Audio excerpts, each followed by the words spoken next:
Merci, Madame la Présidente. Monsieur le Ministre, le 9 janvier dernier était une bien triste journée. En effet, cela faisait 5 ans jour pour jour que le blogueur saoudien Raif Badawi vivait sa première séance de flagellation.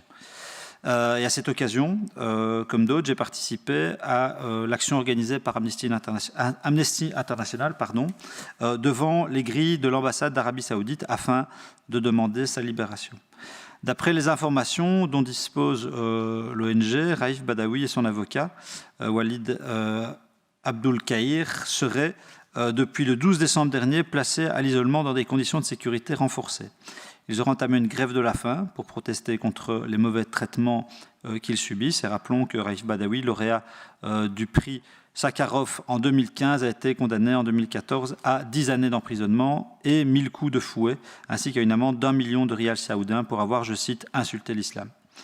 J'aimerais dès lors, Monsieur le Ministre, vous poser les questions suivantes. Comment la diplomatie belge suit-elle la situation de Monsieur Badawi? Des contacts avec les autorités saoudiennes ont-ils eu lieu à ce sujet, plus globalement sur la défense des droits humains? Merci.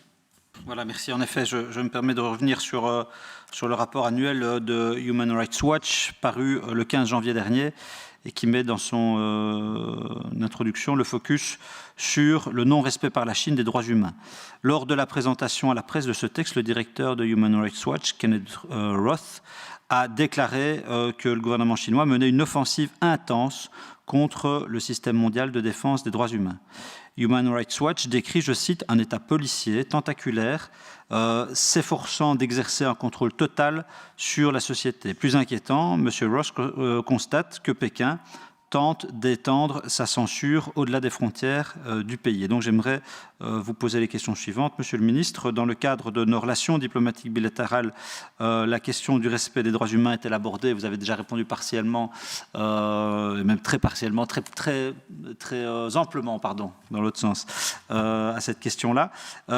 Et alors, pourriez-vous préciser le message que notre diplomatie fait passer dans ce cadre? Merci.